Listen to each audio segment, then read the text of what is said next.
राधे राधे दोस्तों, मेरा नाम है सोनिया और आपका मेरे चैनल में स्वागत है। आज हम जानेंगे नाग पंचमी के बारे में। नाग पंचमी क्यों मनाई जाती है? नाग पंचमी से जुड़ी एक कहानी है। सालों पहले एक नगर में किसी सेठ के 7 बेटे रहते थे। सभी की शादी सेठ ने समय रहते करवा दी। सातों बहू मिलकर घर का काम भी किया करती थी। उन सभी में से सेठ की सबसे छोटी बहू खूब संस्कारी थी। एक दिन यूं ही काम करते हुए घर की बड़ी बहू ने अपनी देवरानियों से कहा कि घर को लीपने के लिए पीली मिट्टी नहीं है, जंगल जाकर मिट्टी लानी होगी। जेठानी के ऐसा कहते ही सभी उसके साथ घर लीपने के लिए मिट्टी लाने के लिए निकल गए। सभी खुरपी से मिट्टी निकाल ही रहे थे कि तभी सबसे बड़ी वाली बहू को एक नाग नजर आया। उसे मारने के लिए जैसे ही बड़ी बहू ने खुरपी उठाई, वैसे ही सबसे छोटी बहू ने कहा, जेठानी जी इसे मत मारिए, इसकी कोई गलती नहीं है, जंगल तो इसका घर है। अपनी देवरानी की बात मानकर उसने नाग को कुछ नहीं किया। तभी उस छोटी बहू ने नाग से कहा, आप एक जगह पर अलग से बैठ जाइए, हम तब तक मिट्टी खोदते हैं। फिर तभी उस छोटी बहू ने नाग से कहा, आप एक जगह अलग होकर बैठ जाइए, हम सब मिट्टी खोदते हैं, फिर आपके पास आएंगे। इतना कहकर सभी मिट्टी निकालने लगे और कुछ देर बाद घर चले गए। सभी के दिमाग में नाग वाली बात निकल गई थी। अगले दिन छोटी बहू को अचानक से याद आया कि उसने नाग को इंतज़ार करने के लिए कहा था। वो तुरंत अपने सभी जेठानियों को अपने साथ लेकर नाग के पास चली गई। वहाँ देखा कि वो नाग उन सभी के इंतज़ार में उसी जगह पर बैठा हुआ था। नाग को देखते ही छोटी बहू ने प्यार से कहा, भैया कल हम लोग आपके पास आना भूल गए थे, उस बात के लिए आप हमें माफ़ कर दीजिए। जवाब में नाग बोला, तुमने मुझे भाई कहा है इसलिए मैं तुम्हें दंड नहीं दे रहा हूँ, नहीं तो अब तक मैं तुम्हें डस चुका होता। आज के बाद मैं तुम्हें हमेशा के लिए मेरी बहन मानता हूँ। अब तुम अपने भाई से कोई वरदान मांग लो, मैं तुमसे बहुत खुश। इतना सब सुनने के बाद छोटी बहू ने नाग को बोला, मेरा कोई भी सगा भाई नहीं है, इसलिए मैं आपको भाई कहा था, अब से आप मेरे भाई हो। अब हरदम मेरी रक्षा करना आपका फर्ज है, बस यही वरदान मुझे आपसे चाहिए। नाग ने हर कदम पर साथ देने का वादा किया और अपने रास्ते निकल लिया। सेठ की सारी बहुएं भी अपने घर लौट गईं। कुछ समय बाद नाग इंसान का रूप बनकर अपनी बहन से मिलने सेठ के घर आया। उसने सेठ से कहा कि मेरी छोटी बहन को बुला दो, वो आपकी छोटी बहू है। पहले तो उसके मन में हुआ कि बहू का कोई भाई ही नहीं था, ये कहाँ से आ गया। फिर भी उन्होंने अपनी छोटी बहू को बाहर बुलाया। नाग ने फिर साथ में बहन को अपने घर लेकर जाने की बात की। सेठ ने इसकी भी आज्ञा दे दी। तभी नाग ने अपनी बहन से पूछा, कहीं तुम मुझे भूल तो नहीं गई ना? जवाब में बहन बोली, नहीं भैया, मैं आपको बिल्कुल भी नहीं भूली हूँ। फिर नाग ने कहा, मैं तुम्हें अपने घर ले जा रहा हूँ, तुम मेरी पूंछ पकड़कर चलती रहना पीछे। उसकी बहन ने वैसे ही किया। कुछ ही देर बाद वो एक बड़े से मकान में पहुंच गई। वहाँ हर तरह सोना चांदी और अन्य कीमती सामान थे। वहाँ नाग की बहन आराम से कुछ दिनों के लिए रहने लगी।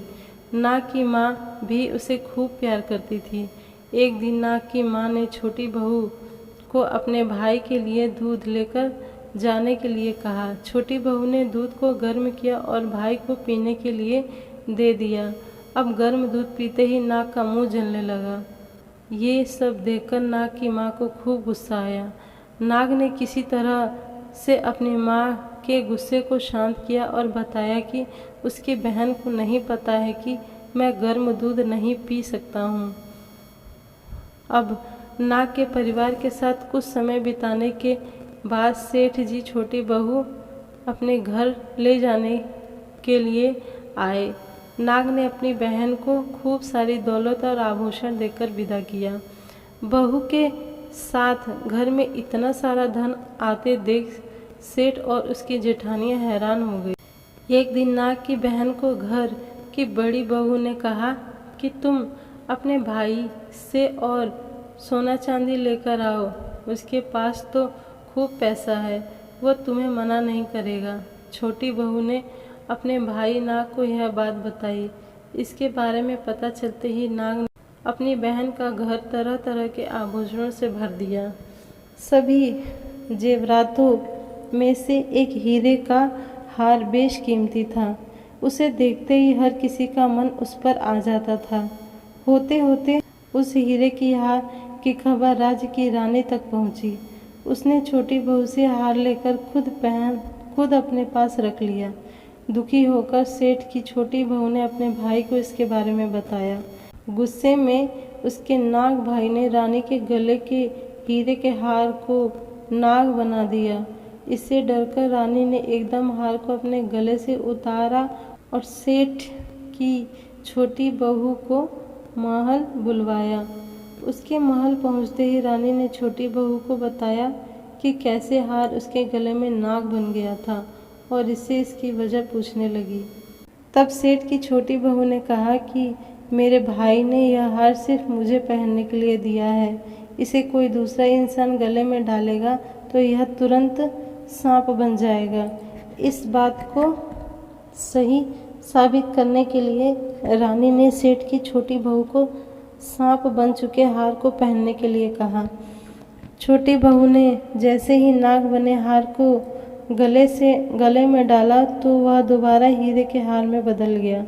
महारानी ने यह सब होते हुए खुद अपनी आंखों से देखा और हैरान रह गई।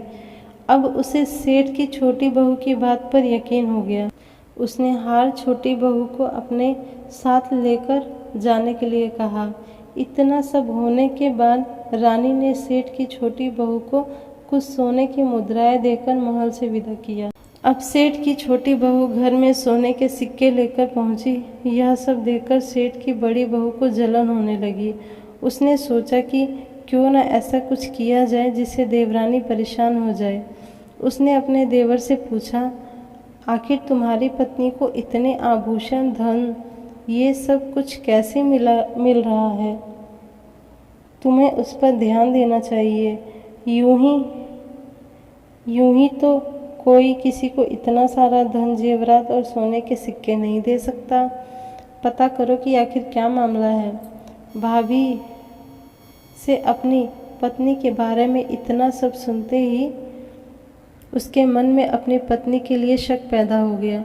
उसकी हर बात को वो शक भरी निगाहों से देखने लगा।